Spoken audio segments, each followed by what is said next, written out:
नमस्कार। History by captain doctor Rajendra Jaiman Singh. ऐतिहासिक अध्ययन और अनुसंधान की इस कक्षा में मैं कैप्टन डॉक्टर राजेंद्र आप सभी का स्वागत और अभिनंदन करता हूं। विद्यार्थियों, मेरी आज की कक्षा में मैं आज आपसे बात करने वाला हूं राजकीय डूंगर महाविद्यालय बीकानेर के बीए पाठ द्वितीय के राजस्थान के इतिहास का अध्ययन करने वाले विद्यार्थियों के संबंध में। विद्यार्थियों, अध्ययन और अनुसंधान की इस श्रृंखला के अंतर्गत आज मैं आपसे बात करूंगा policy of the resistance of Mewar with Mughals, especially in reference with Maharana Pratap Singh. विद्यार्थियों, आज मैं आपसे बात कर रहा हूँ महाराणा प्रताप की मुगलों के साथ प्रतिरोध नीति के बारे में। विद्यार्थियों, महाराणा प्रताप न केवल मेवाड़ के इतिहास, न केवल राजपूत इतिहास, अपितु विश्व इतिहास के उन नायकों और उन योद्धाओं की श्रेणी में आते हैं जिन्होंने अपनी मान मर्यादा और अपनी परंपराओं को सर्वोपरिता दी, प्राथमिकता दी सुख सुविधाओं और भौतिक भोग विलास के ऊपर। विद्यार्थियों, हल्दी घाटी की लड़ाई में महाराणा प्रताप और अकबर के बीच में जो लड़ाई हुई, उस लड़ाई का परिणाम चाहे कुछ भी रहा हो, चाहे प्रताप के पक्ष में रहा हो या अकबर के पक्ष में रहा हो या अनिर्णित रहा हो। हम ऐसा इसलिए करें क्योंकि इस बारे में इतिहासकारों के अलग अलग मत और अवधारणाएं हैं, लेकिन इसके बावजूद यह निश्चित रूप से कहा जा सकता है कि महाराणा प्रताप ने यह जानकर भी कि अकबर की ताकत के सामने मेवाड़ की ताकत कुछ नहीं, मुगल साम्राज्य के सामने मेवाड़ की ताकत कुछ भी नहीं, लेकिन फिर भी उन्होंने अपनी आन मान और मर्यादा की रक्षा के लिए, अपने जातीय कुल गौरव, स्वाभिमान और स्वतंत्रता की रक्षा के लिए अकबर का मुकाबला किया, अकबर का प्रतिरोध किया। उन तमाम प्रलोभनों को, उन तमाम भौतिक सुख सुविधाओं को जो मनसब के रूप में मेवाड़ को प्राप्त हो सकते थे, उनको उन्होंने ठुकराया।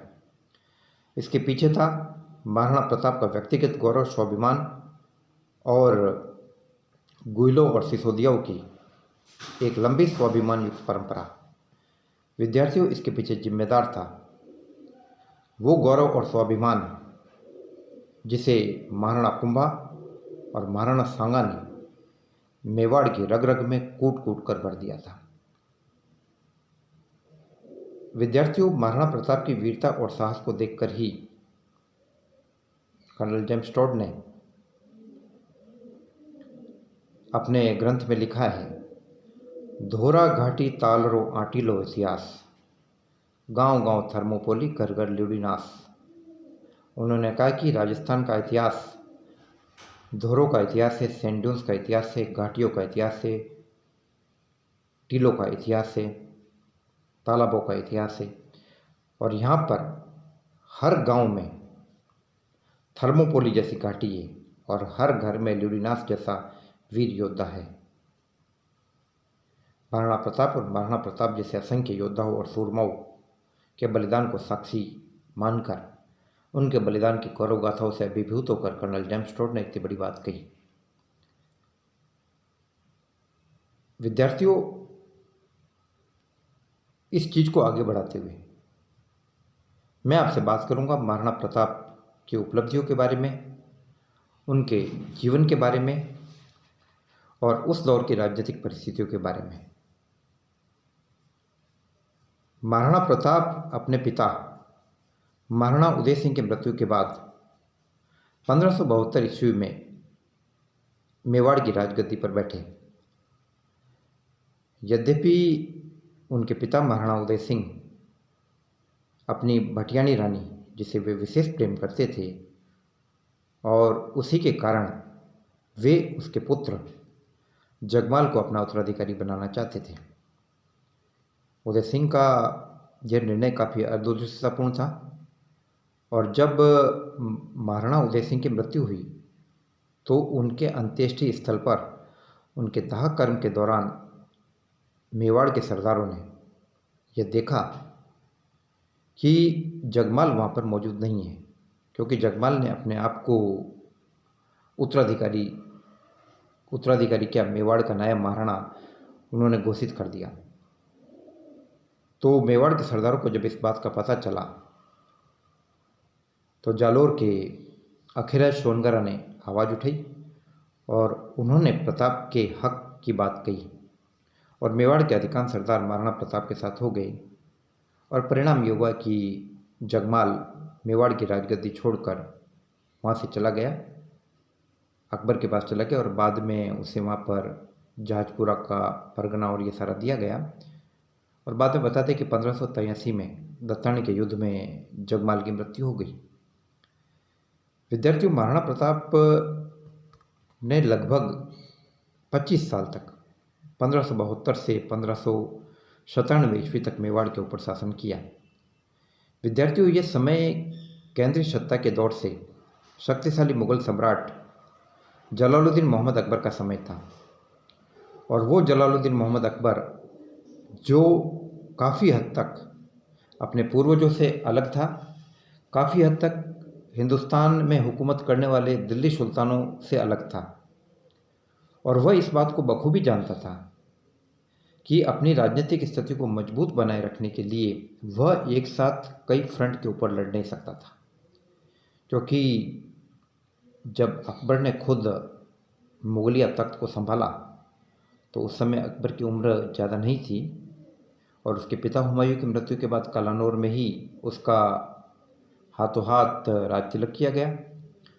तो अकबर के सामने भी कई चुनौतियाँ थीं। अकबर के सामने चुनौतियाँ थी शक्तिशाली अफगानों की, जो काफ़ी हद तक इब्राहिम लोदी के बाद बंगाल, बिहार और उड़ीसा में सेटल हो चुके थे। शेरशाह सूरी के सपोर्टर्स अफगान, उनकी चुनौती थी। क्योंकि और सबसे बड़ी बात यह थी कि इस देश में अभी तक मुग़लों को विदेशी माना गया था, बाहरी माना गया था, इसलिए लोग भी मुग़लों के साथ नहीं थे। दूसरी बात यह कि अकबर की समस्या खुद के अपने रिश्तेदारों से थी। अपने ही हम खून हम वतन रिश्तेदार जो मिर्ज़ा कहलाते थे, मोहम्मद जमान मिर्ज़ा, मोहम्मद सुल्तान मिर्ज़ा, इब्राहिम मिर्ज़ा, ये इस प्रकार के तमाम लोग थे। तो ये सब निश्चित उत्तराधिकार नियम के अभाव में अकबर के लिए खतरा बन सकते थे और साथ ही साथ राजपूतों का नया संकट।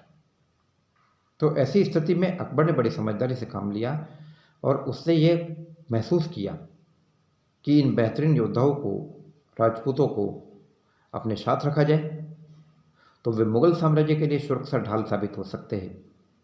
और विद्यार्थियों, इतिहास ने इस बात को साबित करके दिखाया कि अकबर का यह निर्णय गलत साबित नहीं हुआ और राजपूत एक प्रकार से मुग़ल साम्राज्य की रक्षा पंक्ति बन गए।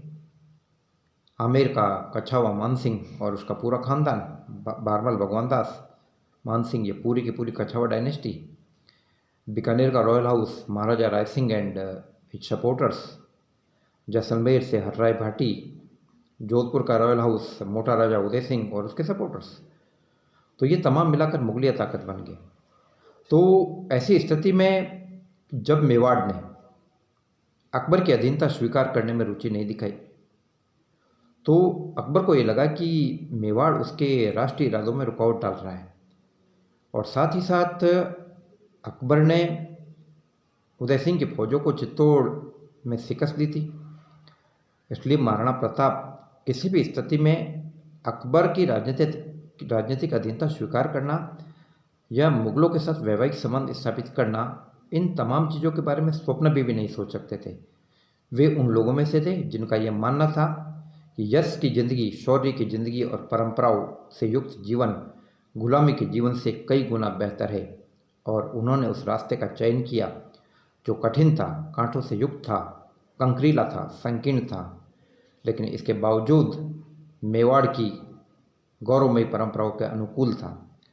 और यही कारण है कि महाराणा प्रताप ने मुग़ल अधीनता स्वीकार करने से मना किया और महाराणा प्रताप का नाम न केवल मेवाड़ के इतिहास में अपितु संपूर्ण विश्व इतिहास में गौरव से लिया जाता है। और जब भी राजपूत ये बात आती है तो महाराणा प्रताप राजपूत वीरता के और स्वाभिमान के पर्याय माने गए हैं। जहाँ टॉड ने महाराणा प्रताप की वीरता का गुणगान किया, वहीं बीकानेर के प्रसिद्ध कवि और राजा राय सिंह के भाई पृथ्वीराज ने भी अपने विवरणों में महाराणा प्रताप की वीरता का उल्लेख किया। विद्यार्थियों, इन तमाम बातों की चर्चा मैं आपसे आगे की कक्षा में करूँगा। जय भारत, जय हिंद।